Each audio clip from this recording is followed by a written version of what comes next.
describe him to me.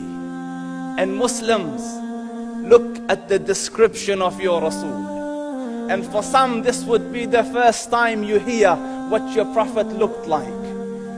I saw a man of striking appearance.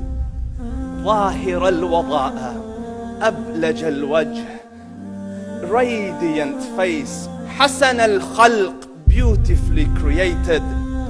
لم تعبه الثجلة, his belly wasn't protruding. ولم تزر به السعلة, nor was his head disproportionate and small. وسيم قسيم, proportionate and delicate, finely made, a specimen of a creation. في عينيه دعج, in his eyes there was a contrast. The dark was immensely dark, the white was excessively white. وفي أشفاره وطف, and his eyelashes were long. وفي صوته صهل, and in his voice was a natural echo. وفي عنقه سطع, and his neck was elegantly long. وفي لحيته كثاثة, his beard was full and thick. أزج أقرن, his eyebrows were arched, but they were not joined. It was separated. In summit فعليه الوقار, when he was silent, dignity covered him. وإن تكلم سماه وعلاه البهاء, and when he spoke, it was audible and clear, almost commanding and overtaking. أجمل الناس وأبهاهم من بعيد, from afar the most striking and outstanding in appearance. وأحسنهم وأجملهم من قريب, and when he came near, the best of them and the most handsome of them in closeness. حلو المنطق, such an exalted and sweet level of logic. Like when he used to speak, it was so coherently logical, it was smooth and easy to understand. فصل لا نزر ولا هذر, he was to the point, not excessive nor too short. كأن منطقه خرزات نظم يتحدرن, his logic, his utterances, his words were like jewels coming out of a necklace, calculated, polished, one after the other, it would flow magically. ربعة, he was medium in height. Your eye didn't have to strain to look up at him, nor was it tedious to look down at him. He was a comfortable sight to look at.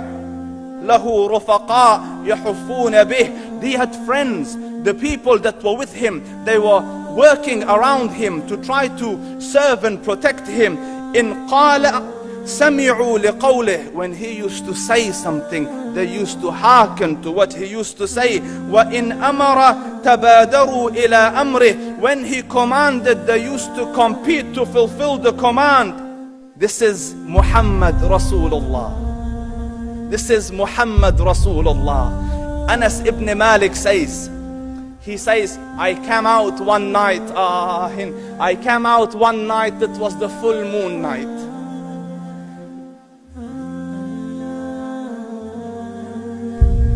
And I looked at the moon, and in the desert, understand, the moon is an awesome sight. It is smooth, it is radiant, it is clear, it is gentle compared to the scorching sun at which they are used to. So the moon was the epitome of beauty. So he says, I came out at a full moon night and I looked at the moon and I saw it, beautiful, handsome. So I said, let me go see if the moon is more handsome or my Prophet is more handsome. Let me see if that is more beautiful or the Prophet is more beautiful. So I went and I saw him standing afar. So I looked at his face and I looked at the moon, and I looked at his face and I looked at the moon, and I looked at his face and I looked at the moon, and he said, Wallahi, he was more handsome than the moon in its entirety. That is just the look of your Rasul. Aisha radiyallahu anha says, I was sewing with the needle, my needle dropped in the dark, I couldn't find it. I said, Ya Rasul, I can't find it. He moved his face close, and I swear, out of the radiance of his face, I found my needle.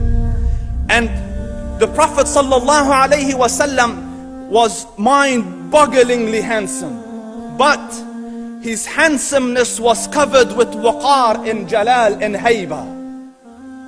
The Sahaba say, when we used to sit at his feet, two feelings conflicting would come on the heart. The first one, you wanted to look at him. You wanted to behold the majesty of his face. And when you wanted to look up, shyness used to overtake you, so you used to look down. Amr ibn al-As says, I sat with him many times, but if you ask me to describe his face, I can't describe it. I wouldn't be able to look up to him ijlalan wa ta'zeeman. I couldn't look up at him. And that is why he didn't have the problems that Yusuf alayhi salam had. Because it was difficult to penetrate the awe and the splendor of the Rasul.